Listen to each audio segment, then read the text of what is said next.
मेरे आका सल्लल्लाहु अलैहि वसल्लम फरमाते हैं तुम सब्र करो, इसलिए कि तुम पर आने वाला हर ज़माना पहले ज़माने से बुरा आएगा।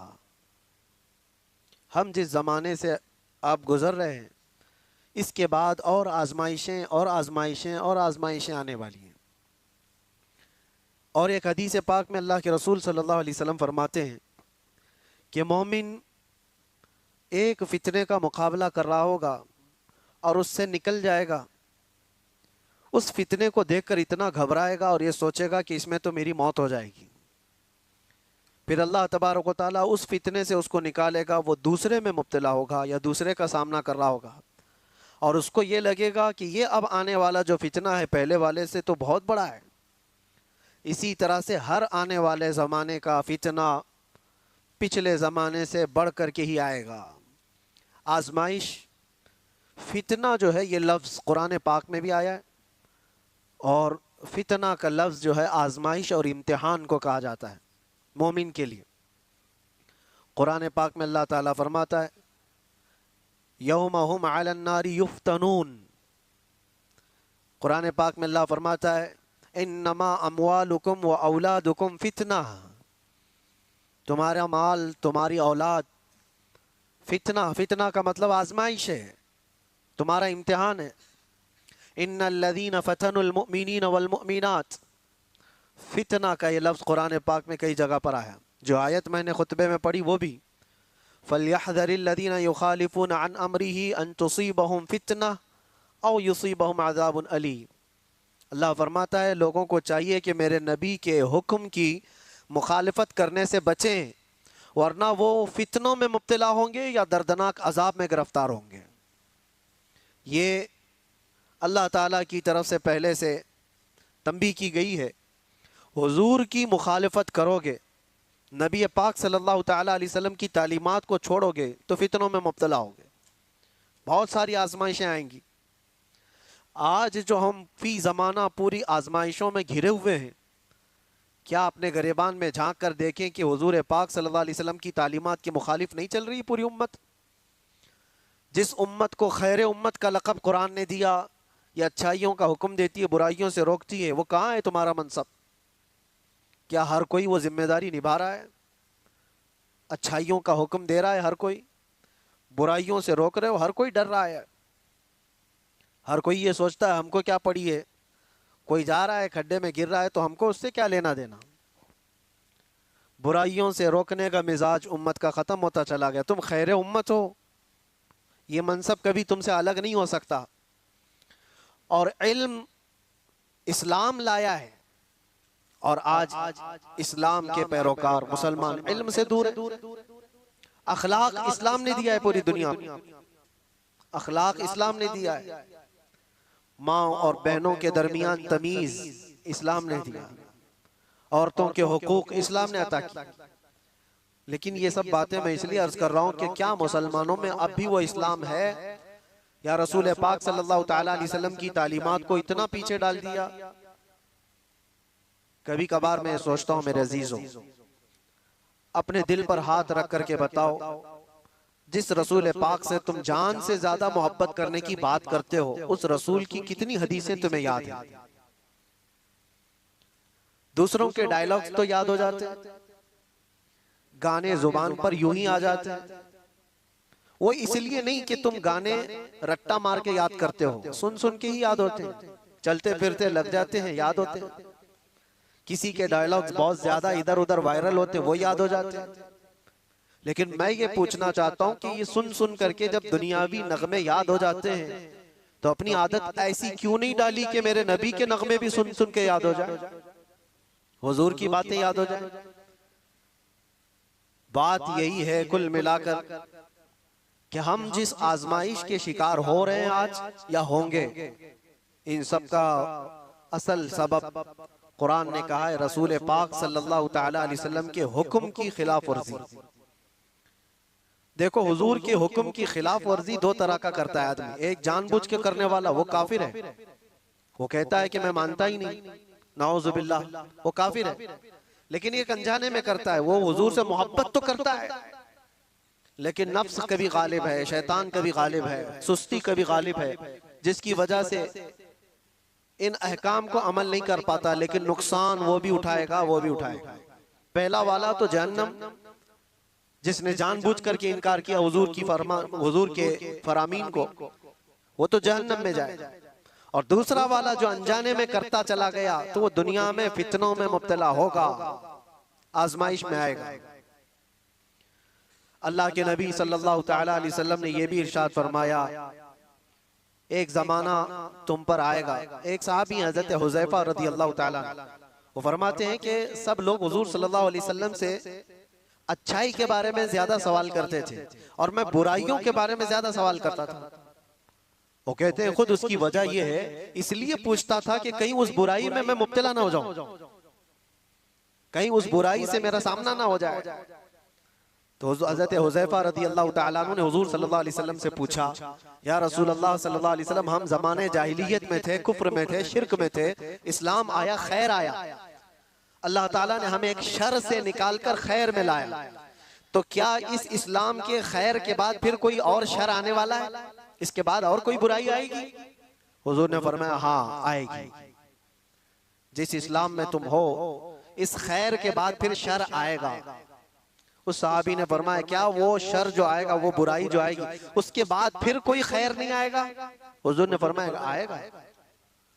इसका मतलब ये है, ज़माने जाहिली, ये पूरी हदीस सुन लीजिए, हज़रत हुज़ैफा रज़ियल्लाहु तआला अन्हु की ये हदीस, सही हदीस है पाक। पहले उन्होंने पूछा, हम ज़माने जाहिलियत में थे, कुफ्र और शिर्क में थे, इस्लाम में आए तो एक बुराई से निकलकर खैर की तरफ आए। अब पूछा, क्या इस खैर के बाद फिर कभी और कोई बुराई आने वाली है, शर आने वाला है? हुजूर ने फरमाया, हाँ आने वाला है। उस शर के बारे में क्या क्या हुजूर ने फरमाया वो भी बताता हूं। लेकिन हज़रत हुज़ैफा ने उसके बाद का भी पूछा, कहा वो शर जब आए तो क्या उसके बाद फिर कोई भलाई आएगी कि नहीं आएगी, खैर आएगा कि नहीं? हुजूर ने फरमाया, हाँ आएगा। इसका मतलब ये हुआ कि हम जिस जमाने से गुजर रहे हैं, हो सकता है ये शर पे शर आ रहा है, लेकिन मेरे नबी की बशारत के बाद ये सारे शर के बाद एक खैर आने वाला है। इस सारे शर के बाद एक खैर आने वाला है। यहां तक कि हुजूर सल्लल्लाहु अलैहि वसल्लम से जब हज़रत हुज़ैफा ने पूछा था ना कि कैसा शर आएगा, हम तो जहालत से निकल करके इस्लाम में आए, ये खैर है, इसके बाद जो शर आएगा वो कैसा होगा? हुजूर ने फरमाया, वो ऐसा होगा कि लोग मुसलमान कहलाने को भी झिझकते होंगे, और कुछ लोग उसको, मुसलमान को ऐसा देखेंगे जैसे किसी चोर को या जानी को देखा जाता है। वो जमाना आएगा, वो शर का जमाना, यानी लोग उसको दिखा दिखा करके बोलेंगे, ये देखो मुसलमान जा रहा है, ये देखो मुसलमान जा रहा है। मुसलमान होना ताज्जुब की बात हो जाएगी, ऐसा शर आएगा। और यहाँ तक कि हुजूर सल्लल्लाहु अलैहि वसल्लम फरमाते हैं, जैसे जानी को लोग हिकारत से देखते हैं, एक सच्चे मोमिन को ऐसा देखा करेंगे। ये जमाना आएगा, तुम शर्माना मत कि लोग मुझे ऊपर से नीचे ऐसे ताड़ते हैं, इतना घूरते हैं, इतना देखते हैं। तुम मोमिन होगे तो देखेंगे जरूर, और देखे जाओगे तुम। उनके देखने पर मैं अपना अमामा क्यों उतारूं, उनके देखने पर मैं अपनी दाढ़ी क्यों निकालूं, बल्कि वो घूर घूर के हमें बता रहे हैं कि हम मोमिन हैं। वो शर का जमाना आएगा कि लोग ताज्जुब से देखा करेंगे मोमिन को, ताज्जुब से देखेंगे और ताना भी मारेंगे कि ये देखो बड़ा मोमिन बनता है, ये बड़ा मुसलमान लगता है। अभी वो जमाना इतना ज्यादा आम तो नहीं है, लेकिन नमाजियों को तो ताना देते हैं, टोपी वालों को, दाढ़ी वालों को, अमामे वालों को तो ताना देते ही हैं। हुजूर की सुन्नत पर जो आता है उसको नहीं लोग मजाक में लेने लग जाते हैं। याद रखना, कुफ्फार और मुशरिकीन जो मजाक कर रहे हैं वो तो जहन्नम में जाएंगे, लेकिन कोई मुसलमान अगर हुजूर की सुन्नतों का मजाक करेगा तो दायरे इस्लाम से खारिज हो गया, उसने कुफ्र किया है। हुजूर पाक सल्लल्लाहु तआला अलैहि वसल्लम की सुन्नत को हल्का जानना कुफ्र है। अब सुनो, इतना ही नहीं, उस शर के बारे में हज़रत हुज़ैफा ने जो पूछा था, ये खैर के बाद जो शर आएगा, बुराई आएगी, वो क्या क्या होगी? हुजूर ने फरमाया, ऐसा होगा कि हथेली पर अंगारा लेकर खड़ा होना आसान होगा, मुसलमान बन करके रहना और मुश्किल। मफहूम हदीस बता रहा हूं, ईमान पर कायम रहना इतना मुश्किल हो जाएगा, हथेली पे जैसे अंगारा लेकर खड़ा होना मुश्किल है। ऐसा ही है आज, अमानत के साथ बरकरार रहना, नजरों की हिफाजत के साथ कायम रह जाना, हुजूर की सच्ची मोहब्बत, अकीदत और उनकी उल्फत के साथ इस जमाने में जी लेना अपने हथेली पे अंगारा रखने से कम नहीं है। ये कम नहीं है मेरे अजीजों, बड़ी आजमाइशें होती हैं। लोग नारे लगा करके समझते हैं कि आसान है। हाँ, शायर ने ये कहा था, ये शहादत गहे उल्फत में है कदम रखना। लोग आसान समझते हैं मुसलमान होना, कदम कदम पर शहादतें, कुर्बानियां हैं। अब सुनो एक और हदीस। यहां तक तुम परेशान हो चुके होंगे, इतने परेशान हो चुके होंगे कि कभी कब्रिस्तान की तरफ से गुजर रहे होंगे तो हुजूर फरमाते तुम कब्रों वालों को देख करके ये तमन्ना करोगे काश उसकी जगह मैं होता तो अच्छा होता, क्योंकि वो फितनों से बचकर चला गया, हमसे पहले चला गया, अब महफूज सोया है और हम रोजाना एक नए फितने का मुकाबला कर रहे हैं। ये कैफियत आएगी ईमान वालों पर। और इतना ही नहीं, और आगे अल्लाह के नबी सल्लल्लाहु अलैहि वसल्लम फरमाते हैं मोमिनों पर जो शर का जमाना आएगा वो ऐसा होगा, ऐसा होगा कि पूरी दुनिया में कुरान के सिर्फ लफ्ज बाकी रह जाएंगे, कुरान नहीं रहेगा, लफ्ज बाकी रह जाएंगे। और मुसलमानों में नमाजों से दूरी, ये सारी चीजें आ जाएंगी, कुरान तक इनके बीच में नहीं रहेगा, कुरान के लफ्ज रह जाएंगे। का मतलब यही है कि कुरान तो मौजूद है लेकिन कितनों के पास है। पास में होने का मतलब ये नहीं है कि पुट्ठे वाला, पेपर वाला कुरान, वो तो गले में भी लटका करके घूमो, उससे क्या होना है। जब कुरान न पढ़ना आता है, न समझ आती है और न अमल करना आता है, तो क्या ये आज हालत नहीं है। कुरान कितने के पास, कितने लोगों के पास। मुझे अजीब वो मज़हका लगता है, लोग कव्वालियों में तो झूमते हैं और कुरान की तिलावत होती है तो इन्हें कुछ नहीं असर होता। उनको तो लगता है कब खत्म हो रही है, किरात कितनी लंबी कर रहे हैं मौलाना साहब, नमाज में लंबी किरात हो रही है। कुरान अल्लाह का कलाम है, तुम्हें समझ में आ रहा होता तो तुमको पता ही नहीं चलता कि रकात कब हो रही है। इक्का दुक्का जिसको कुरान होता होगा। तो अल्लाह के नबी सल्लल्लाहु अलैहि वसल्लम ने फरमाया एक जमाना इन पर आएगा कि इनके पास कुरान ही नहीं होगा। तो साहबा डर गए, इतना शर आएगा इनके पास। हुजूर ने यह भी फरमाया चरवाहे लोग होंगे, कम जात के लोग होंगे, लेकिन बड़ी बड़ी इमारतें बनाकर सजा रहे होंगे, सब घरों की ज़ेबो जीनत में लगे होंगे, आराइश में लगे होंगे। आज ये तो देखने को मिलता है। बल्कि ये भी फरमाया मेरे आका सल्लल्लाहु अलैहि वसल्लम ने कि वो बड़े बड़े तख्तों पर बैठकर हुकूमत भी करेंगे। वो सब अलामात आज देखने को मिलती है। हर छोटा बड़ा, बड़े लोगों की बात तो अलग है, एक छोटा सा आदमी भी आज सब इस ज़ेबो जीनत में लगा हुआ है। मस्जिदें सजा दी जाएंगी और उसमें नमाजी नहीं रहेंगे। सब मस्जिदें मार्बल की हैं, सब मस्जिदों में कालीन है, तकरीबन मस्जिदों में एसी है, सब आरामदेह चीजें सब, लेकिन सजदा करने वालों के लिए मस्जिदें ढूंढ रही है। नहीं है।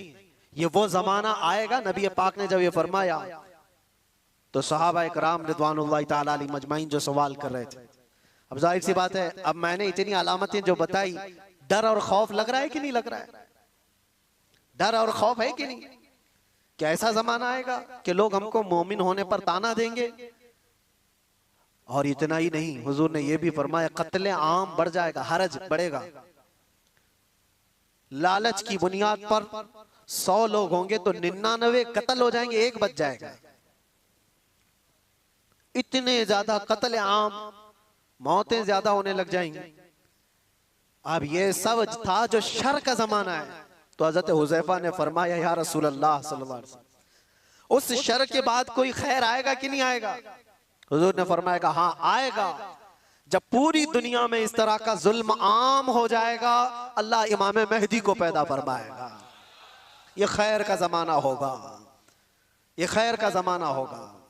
हुजूर अकरम सल्लल्लाहु अलैहि वसल्लम फरमाते हैं फिर मेहदी को अल्लाह पैदा फरमाएगा और मेहदी पूरी उम्मत को जमा करेगा और पूरी दुनिया में सिर्फ एक कलमा गूंजेगा, ला इलाहा इल्लल्लाह मुहम्मदुर रसूलुल्लाह सल्लल्लाहु अलैहि वसल्लम। ये हदीस पाक मैंने पूरी सुनाई जो हजरत हुज़ैफा रज़ी अल्लाह तआला अन्हु से मरवी है। उस शर के बाद एक खैर आने वाला है, लेकिन उस खैर के आने तक हमें इंतजार तो है। यहां तक के लोग भूल चुके होंगे दीन को। नबी पाक सल्लल्लाहु तआला अलैहि वसल्लम ने इमाम मेहदी के ज़हूर से पहले जो चीजें हैं उसके लिए इरशाद फरमाया कि लोग दीन पूरा भूल चुके होंगे, कुरान इनके बीच में नहीं होगा, तब इमाम मेहदी आए। दुआ तो हम ये करते ही हैं कि अल्लाह ताला इमाम मेहदी का जमाना अता फरमाए। हर एक की ख्वाहिश है जो इमाम मेहदी का ज़हूर और तज़किरा सुनता है, वो एक परचम तले पूरी दुनिया जमा होगी, वो दौर कैसा होगा। उस चीज के लिए तमन्ना तो सब करते हैं, लेकिन दुआ ये भी करो उस दौर के पहुंचने तक। ये जो शर का जमाना, ये जो फितनों का जमाना है, अल्लाह इसमें सब्र और इस्तिकामत अता फरमाए। जो इसमें से बचकर निकला वो ईमान वाला है।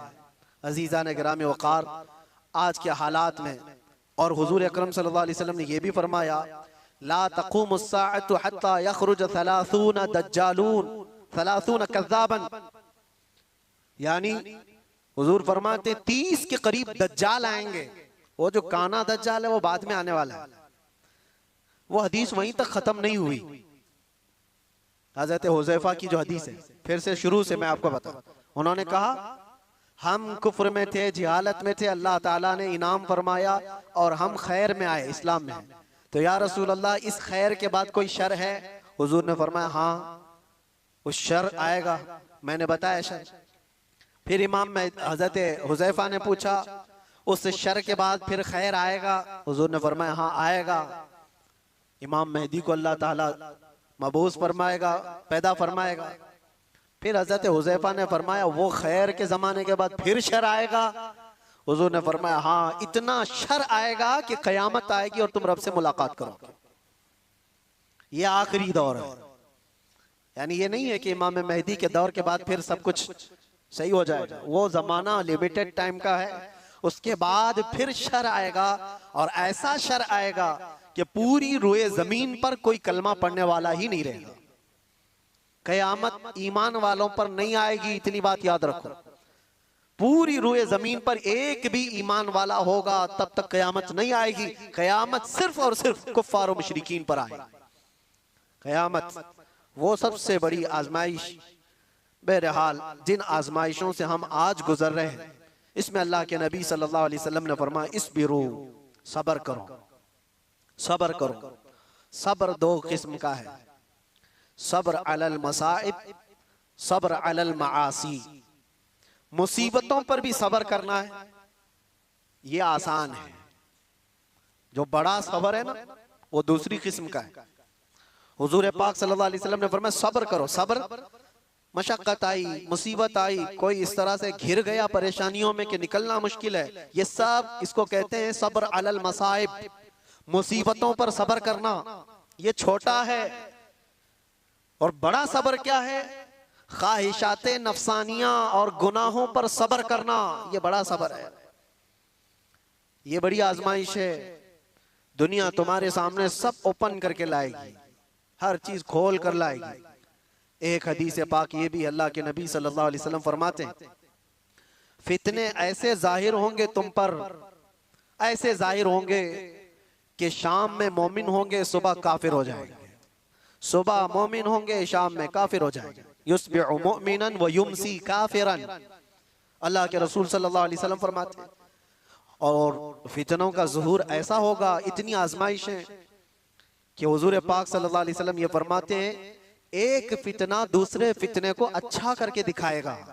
ये अच्छी चीज है, यूज करने वाली चीज है। ये बहुत सारे लोग उन फितनों को बेहतर समझ करके उसमें मुलव्विस हो जाएंगे। ये सब क़यामत की निशानियों में, आखिरी जमाने में होने वाले हवादिस। और रसूल पाक सल्लल्लाहु तआला अलैहि वसल्लम ये भी इरशाद फरमाते हैं कि मैं यहीं से देख रहा हूं जैसे तस्बीह के दाने टूट कर बिखर जाते हैं। तस्बीह अगर टूट जाए तो इसके दाने जिस तरह बिखर जाते हैं, तुम पर फितने इस तरह से होंगे, एक दाना पकड़ने जाओगे दूसरा निकल जाएगा, दूसरा पकड़ने जाओगे तीसरा निकल जाएगा। तुम इन फितनों से बचने के लिए एक का हल तलाश करते होंगे, दूसरा खड़ा हो जाएगा, दूसरा तलाश होंगे, तीसरा खड़ा हो जाएगा। हमें जीना तो अब इन्हीं के बीच में है, ईमान के साथ जीना है। अब उन तमाम बातों के बाद हजरत हुज़ैफा रज़ी अल्लाह तआला अन्हु ने ये सवाल पूछा, या रसूल अल्लाह सल्लल्लाहु अलैहि वसल्लम, शर के बाद खैर आया, खैर के बाद शर, शर के बाद खैर, फिर खैर के बाद शर, लेकिन जब जब शर का जमाना आए आप हमें क्या वसीयत फरमाते हैं? जब जब शर का जमाना आए आप हमें क्या वसीयत फरमाते हैं? हुजूर पाक सल्लल्लाहु तआला अलैहि वसल्लम इरशाद फरमाते हैं, जो बंदा ये कहा, जो कुरान की आयत में इन्नल लदीना क़ालू रब्बुनल्लाह, जिन्होंने ये कहा हमारा रब, कहते हो कि नहीं कहते हमारा रब, हुजूर फरमाते हैं फिर उस पर जम गया, फिर उस पर जम गया। इसके बहुत लवाजिमात हैं, ये बोलना आसान है। हमने ये कहा हमारा रब अल्लाह है, अल्लाह सबसे बड़ा है, अल्लाह सबसे बड़ी ताकत का मालिक है, ये कहा और उस पर जम गया। इसका मतलब है अपने हर शय में ये मानता है कि जो कुछ भी होगा वो अल्लाह की मर्जी से होगा, इस पर जमा रह गया।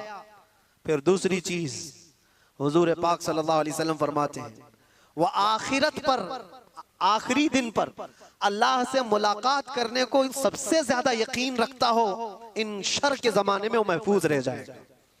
दो ही बातें फरमाई हुजूर ने, एक अल्लाह पर यकीन रखा हो कि जो कुछ भी होगा मेरे रब की मर्जी से, और दूसरे आखिरत के दिन पर। यह बहुत अहम बात है। तुमको अगर यकीन हो जाए कि मुझे आखिरी दिन खड़ा होना है मेरे रब के हुजूर, फमन यअमल मिस्काल ज़र्रतिन खैरन यरा वमन यअमल मिस्काल ज़र्रतिन शर्रन यरा। इसका मतलब जानते हो, अल्लाह फरमाता है जो जर्रा बराबर, जर्रा बहुत छोटा होता है, ये हवा में जब उड़ती हुई चीजें हैं ना, उसमें बारीक जो सबसे बारीक चीज होती है उसको जर्रा कहते हैं, वो पकड़ में भी नहीं आती, जो हवा में दिखती है। कभी धूप में आप देखना धूल के जो जर्रे होते हैं उसको जर्रा कहते हैं। अल्लाह फरमाता है तुम अगर उस जर्रे के बराबर भलाई किए होंगे, कयामत के दिन अल्लाह वो भी सामने लाएगा, देखोगे तुम उसको, और उतनी बराबर बुराई करे होगे वो भी अल्लाह तुम्हारे सामने लाएगा। उस आखिरत के दिन पर अगर तुम्हारा यकीन हो तो फितनों के जमाने में बंदा बच जाएगा, बच जाएगा। अल्लाह की जात पर यकीन हो, आखिरत पर यकीन हो। मैं एक बात कहता हूं, हजरत महबूब इलाही के पास एक बंदा आया था, उनका मुरीद था। उसने कहा कि हुजूर इंसान है, ख्वाहिशात हैं, तमन्नाएं होती हैं, कभी कभार तो गुनाह करने की ख्वाहिश आती है, बहुत ज्यादा आती है, तो इतनी परमिशन तो होना चाहिए, थोड़ा बहुत गुनाह कर ले आदमी, इजाजत के साथ कर ले। करता तो है लेकिन पकड़ हो जाती है उस पे। उसने सवाल ये किया कभी कभार गुनाह करने की परमिशन होनी चाहिए, इजाजत होनी चाहिए? आपने फरमाया हाँ होना तो चाहिए। ओ मुरीद तो फैल गया, हजरत ने कह दिया है भी, लेकिन उन्होंने कहा दो शर्तें, दो शर्तें। उसने कहा जल्दी बताइए हजरत क्या शर्तें हैं वो? उन्होंने कहा गुनाह करना है, अगर बुराई करना है तो पहली शर्त ये है कि अल्लाह की सल्तनत से बाहर जाके करे। पूरी कायनात उसकी सल्तनत में है या नहीं? वलिल्लाहि मुल्कुस समावाति वल अर्द, कुरान में बेशुमार कई जगह पर अल्लाह ने फरमाया सारे आसमानों और जमीनों की बादशाहत अल्लाह की। लेकिन सुल्तानुल औलिया महबूब इलाही कहते हैं करना है तो ठीक है, एक शर्त तो ये है उसकी सल्तनत से बाहर निकल करके कर। कहा ये तो नहीं हो सकता, ये तो नहीं हो सकता, कहां जाऊंगा? जहां भी जाए वो उसकी बादशाहत है। लेकिन दूसरी क्या है? आपने फरमाया दूसरी ये है करना हो गुनाह तो उस वक्त करे जब तेरा रब सो रहा हो। उसने कहा ये कैसी बात है? ला तअखुदुहु सिनतुम वला, उसको ना ऊंघ आती है ना नींद आती है। अल्लाहु ला इलाहा इल्ला हुवल हय्युल क़य्यूम, वो अल्लाह हय और क़य्यूम, हमेशा से जिंदा, हमेशा जिंदा रहने वाला, हर शय को अपनी कुदरत से कायम रखने वाला। उसे ऊंघ भी नहीं आती, नींद भी नहीं आती, हर चीज को वो देख रहा है। कुरान में अल्लाह फरमाता है वल्लाहु खबीरुम बिमा तअमलून, तुम्हारे सारे कामों से वो बाखबर है। यअलमु खाइनतल अयुनि वमा तुख्फिस सुदूर, तुम्हारी आंखें जो खयानत करती हैं अल्लाह वो भी देख रहा है। तुम्हारे दिल में जो वसवसे गुजर रहे हैं अल्लाह उससे भी बाखबर है। कोई चीज नहीं बची। वो कब सोएगा? नहीं, सोने वाले खुदा पर तो हम ईमान ही नहीं रखते। सोने वाले खुदा पर हम ईमान नहीं रखते। वो कोई और होगा, 6 महीने सोता होगा, 6 महीने जागता होगा। मेरा रब ला ताखुदुहु सिनतुन वला नौम, नींद और ऊंघ का तो इधर गुजर ही नहीं है। जिस कायनात को पूरा वो अपने कुन से चलाता हो उसके बारे में नींद का शायबा भी नहीं। तो दो बातें जो महबूब इलाही ने फरमाई, मुरीद तंग रह गया, कहा कि हुजूर नामुमकिन बात है, ना मैं उसकी सल्तनत से बाहर जा सकता हूं, ना कोई ऐसा वक्त आने वाला है जब उसको ऊंघ आए या नींद आए। तो आपने फरमाया तो फिर शर्म कर, उसकी सल्तनत में उसके देखने के वक्त तू कैसे कर सकता है? बच जा। इसके बाद फिर दोबारा सवाल ना करो। मेरे अजीजों, उन फितनों के दौर में, शर के जमाने में अगर तुम बच सकते हो तो ये ईमान कि मेरा रब अल्लाह है, फिर उस पर जम जाओ। और दूसरी बात हुजूर ने फरमाया युमिनु बिल आखिरा, आखिरत के दिन पर वो ऐसा यकीन कामिल रखता हो कि मुझे वहां तो उठाया जाएगा, पूछा जाएगा। बहरहाल आज मुझे सिर्फ ये हदीस पूरी बयान करनी थी। जो हालात आज पेश हैं, लोग इससे घबराए हुए हैं, नर्वस कि कैसा कैसा दौर आ रहा है, इतने मारे जा रहे, इतने काटे जा रहे, हर जगह एक एक चीज पर। मियाँ अभी तो तुम मस्जिदों, खानकाहों और नबी पाक सल्लल्लाहु अलैहि वसल्लम की ज़ात, अल्लाह की ज़ात पर तनाज़ात कायम करने वाले लोगों को देखा है। वो दौर भी आएगा तुम्हारे कलमा तैयबा पर, तुम्हारी जुबान पर लोगों को एतराज होगा, सवाल होगा। आ भी गया तुम्हारी अजानों पर सवाल, तुम्हारी नमाजों पर। आज ये सारी चीजें जो है आजमाइश से तुम गुजर रहे हो। ये वो शर का जमाना है जिसमें तुम्हें सब्र रखना है। और सब्र दोनों किस्म का, मुसीबतों पर भी सब्र करो और मासी पर, गुनाहों पर भी सब्र करो। दोनों चीजें नौजवान तबके की जिम्मेदारी बढ़ जाती है। मेरे अजीज बच्चों, मैं आपसे कहना चाहता हूँ, ये रमजान का आखिरी अशरा, आप अल्लाह के जिक्र की मजलिस में आए। खुदा रहा रसूल पाक का वास्ता देता हूँ, तुम्हारे दो छोटे कंधों पर बहुत बड़ी जिम्मेदारी आई, जो अगलों पे नहीं थी, आज तुम पर है। तुम्हारी पूरी जनरेशन जो बाद आने वाली है वो तुम्हारे हर नकलो हरकत को देखेगी और उसको कॉपी करने वाली है। तुम बुज़दिल रहोगे तो नस्लें बुज़दिल होगी, तुम गुनहगार अय्याश रहोगे तो तुम्हारी नस्लें इसी तरह से पैरोकार बन जाएंगी। तुम्हारे इन कंधों पर बहुत बड़ी जिम्मेदारी है। क्या मेरे मुस्तफ़ा करीम सल्लल्लाहु अलैहि वसल्लम से इतनी मोहब्बत भी नहीं है तुम्हें कि अपने ऐशो इशरत को ठोकर मारे? हम दुनिया जो चाहती है वैसे ना बन करके आमिना का लाल जैसा चाहे वैसे बन जाए? क्या इतनी चीज कुर्बानी हम नहीं दे सकते इस दौर में, जहां लोग तुम्हारे रब पर सवाल करें, कुरान पाक को जला दिया जाए, तुम्हारे बुजुर्गों की कब्रें उखाड़ने की बात हो? अब बचा क्या तुम्हारे हो? क्या ये दौर तुम्हारे ताश के पत्तों पर बैठने का दौर है?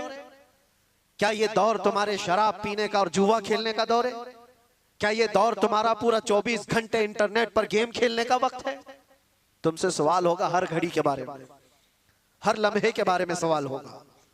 और एक बात ये भी याद रखो, अल्लाह के नबी सल्लल्लाहु अलैहि वसल्लम फरमाते हैं कुल्लुकुम राइन व कुल्लुकुम मसऊलुन अन रिअयतिही, तुम में से हर आदमी निगहबान है। जैसे चरवाहा अपनी बकरियों का निगहबान होता है, तुम में से हर आदमी निगहबान है और हर आदमी से उसके नीचे रहने वालों के बारे में पूछा जाएगा क़यामत के दिन। तेरी औलाद क्यों बिगड़ी? तेरी औलाद गलत रास्ता क्यों इख्तियार की तेरे अंडर में थी? तुम्हारी बहनें, तुम्हारी बीवियां, तुम्हारी बच्चियां, ये तुम्हारे मातहत हैं, तुम इनके मसूल हो, इनके जिम्मेदार हो। इनके गलत कदम का भी तुम्हें जवाब देना पड़ेगा। माहौल को बनाने के लिए तुम्हारे पास बहुत सारी चीजें हैं। उठो वो गर न हश्र न होगा फिर कभी, दौड़ो के जमाना चाल अपनी चल गया। इसीलिए इन फितनों के दौर में एक ही जगह से रोशनी मिलती है, वो गुंबद खजरा से। एक बात याद रखना मेरे अजीजों, दुनिया जिसको दिखाने के लिए कर रही होती है ना, वो दुनिया उनको देखती भी नहीं। जिसको दिखाने के लिए लोग कुछ चीजें कर रहे होते हैं, बहुत सारे लोग हैं पूछा कि ये इतने नाक नक्शे ये सारी चीजें तेरे चेंज हो गया, होलिया बदल गया? कहा मैं फलां का फैन हूं, एक्टर का, एक्ट्रेस का, पता नहीं किसका किसका फैन है, उसी की तरह सब कुछ बनाना। लेकिन मैं उनसे पूछता हूं, जिसकी तुम नकलो हरकत कर रहे हो, जिसकी कॉपी कर रहे हो, क्या वो तुझे देख रहा है? क्या वो तुम्हें देख रहा है? वो देख करके कभी खुश हो रहा है? कभी तेरी खैरियत पूछा? लेकिन कसम रब्बे जुल जलाल की, पूरी कायनात के चप्पे में कहीं पर भी रहो, मेरे मुस्तफा के अखलाक पर जो अमल कर रहा है वो ताजदारे मदीना उसे देख रहे हैं, वो उसे देख भी रहे हैं और फख्र भी कर रहे हैं। और ये भी फरमाया बुजुर्गों ने, हुजूर की सुन्नतों पर चलने वाला, दुनिया के ताने बर्दाश्त करने वाला, लोगों की गालियां सुन सुन करके जीने वाला, लोग उसको दकियानूसी कहते हैं, फंडामेंटलिस्ट कहते हैं, पुराने ख्यालात का कहते हैं, सब तरह की चीजें बर्दाश्त करता रहा, लेकिन अपने होलियों को चेंज नहीं किया, अपनी तालीमात को नहीं चेंज किया, कुछ नहीं बदला। थका हारा गालियां खाकर जिस दिन उसका इंतकाल होता है, बुजुर्गों ने फरमाया रसूल पाक सल्लल्लाहु तआला अलैहि वसल्लम उसके कब्र में आने से पहले तशरीफ लाते हैं और मुनकर नकीर से कहते हैं, जरा आहिस्ता से सवाल करना, बड़ा थक करके मेरा गुलाम आ रहा है, मैं मरूं तो मेरे आका या मलाइका से कहना से कोई मत जगाना, अभी आंख लग गई है, जिंदगी गुजारो तो वो गुजारो। दुनिया के ताने इन फितनों के दौर में बर्दाश्त करना सीख जाओ। लोग तुम्हारे अखलाक पर उंगलियां उठाएं, तुम्हारे सच बोलने पर भी ताना होगा, तुम्हारे ईमान पर कायम रहने पर भी ताना देंगे लोग, तुम्हारी अच्छी बातों पर ताना देंगे कि इसकी जुबान तो देखो, मुल्ला बन गया, मौलवी बन गया, मौलाना जैसी बातें करने लग गया, ये ताने देने लग जाएंगे लोग। दो हदीस क्या नौजवान सुनाएगा, उसको कहते हैं अल्लामा बन गया, मौलवी बन गया है। ये दौर अल्लाह के नबी सल्लल्लाहु अलैहि वसल्लम ने हदीस पाक में फरमाया, इतना ही नहीं कि मौलवी मौलाना कहकर के ताना देंगे, ऐसा देखेंगे जैसे एक जिना करने वाले को देखा जाता है। ये हदीस है किताबुल मलाहिम वल फितन में, अबू नईम ने यह हदीस नकल फरमाई है। इसलिए मेरे अजीजों, उस दौर का मुकाबला करने के लिए, उस दौर के चैलेंजेस को आपको बताना ये जरूरी था, मैंने बताया। उस दौर में अल्लाह के नबी ने यह भी फरमाया, जो महफूज रह सकता है वो कौन है? वो बंदा जो ये कहा मेरा रब अल्लाह है और उस पर जम गया, चाहे कुछ भी हो, अब मेरा रब अल्लाह है, तुम मेरे सीने पर चढ़ करके बोलो, मेरी गर्दन पर तलवार रख करके बोलो, मैंने कहा है मेरा रब अल्लाह है तो अल्लाह ही है। ये इस पर कायम रहना, और दूसरी चीज आखिरत पर कायम रहना। अल्लाह ताला इस शर के जमाने में हमारी हिफाजत फरमाए, इस शर के दौर में मौला हमारी जानों की, हमारे मालों की और हमारे आमाल और हमारे ईमान की हिफाजत फरमाए। खुसूसियत के साथ पूरी दुनिया भर में कुछ वाकयात ऐसे होंगे जो तुम्हारा दिल दहला देंगे, वो होंगे, वो भी आजमाइश है, वो भी आजमाइश है। मुझे एक बात याद आती है, एक खातून जो सिर्फ और सिर्फ मुसलमान होने के नाते अमेरिका की जेल में कैद, और कितने सालों से, सालों बीत गए, 25 साल के करीब, उस खातून को दांत तक तोड़ दिए गए, जहन तक माजूर कर दिया गया, हर चीज, हर चीज। उस खातून ने अपनी बहन को मुलाकात में एक बात ये कही थी, बहन मिलने के लिए गई तो उस खातून ने कहा कि जेल की अजियतें बहुत सख्त हैं, मैं जानता हूं मेरे अजीज, एक दिन 1 साल के बराबर कटता है। मैं जिस जेल में रह करके आया वहां पर लोग 22-22 साल से अंदर है, कितनों के घर उजड़ गए, खत्म हो गए, कितनों के घर वाले इंतकाल कर गए, वो आ ना सके, कितनों की औलाद बिखर गई, कुछ तो ऐसे कंप्रोमाइज करके रह गए कि अब हमारी जिंदगी का खात्मा इन्हीं 4 दीवारों के अंदर है। कुछ बर्दाश्त न करते हुए रस्सियां लटका करके अपने आप को फांसी पर झूल गए। हालात बड़े सख्त, बहुत सख्त आजमाइश का दौर। एक खातून जो ईमान की बुनियाद पर, इस्लाम की बुनियाद पर कैद में गई, अजियतों पर अजियतें दी गई, इतनी अजियतें कि पैर फैलाने की भी जगह नहीं थी, इतनी छोटी बैरक दी गई, उसमें 20 साल कट गए हों। बहन ने एक बार पूछा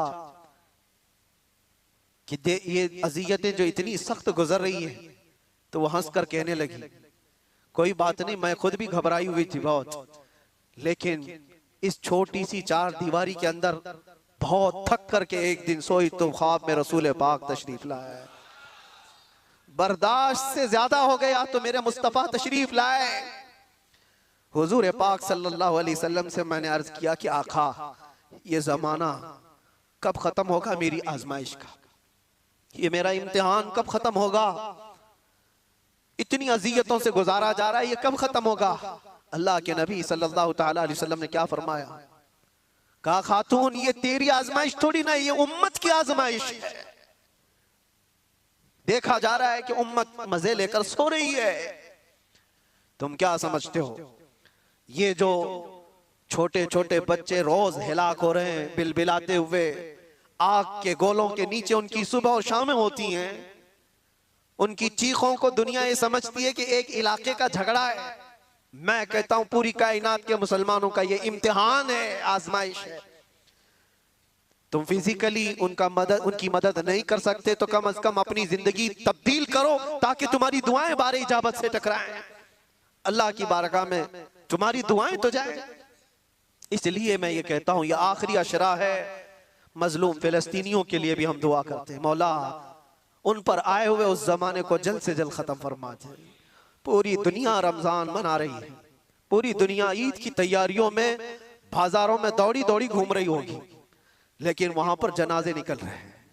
सुबह एक जनाजा, शाम में एक जनाजा, बल्कि एक ही रास्ते पर 80-80 जनाजे जा रहे होते।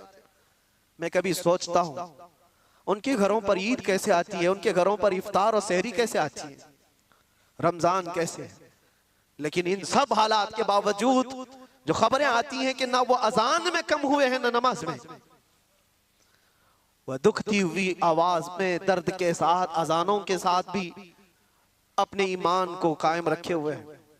एक बड़ी आजमाइश है। मैं इसलिए जज्बात में बोलता हूं कि दर्द होता है, तकलीफ होती है। मेरे आका सल्लल्लाहु अलैहि वसल्लम ने फरमाया, मैं फिर से अपने लहजे में कहता हूं, कुछ कुत्तों को इन बातों पर यह तकलीफ अगर होती हो कि कहीं और तकलीफ हो रही है तो आपको बोलने की क्या जरूरत, तुम्हें पता ही नहीं ईमान किसे कहते हैं। मेरे आका ने फरमाया, मसलुल मुमिनी का मसली जसदिन इज़ा इश्तका अदुन तुदआ लहु साइरुल जसद बिस्सहरी वल उम्मा। हुजूर फरमाते हैं पूरे मोमिनों की मिसाल एक जिस्म की तरह है। एक अज़ू को तकलीफ हो तो पूरे जिस्म में बुखार आता है, एक अज़ू को तकलीफ हो तो पूरे जिस्म में बुखार आता है। इसी को ईमान कहते हैं। फिर वो ईमानी क्या है जो दूसरों की तकलीफ का एहसास नहीं करता हो।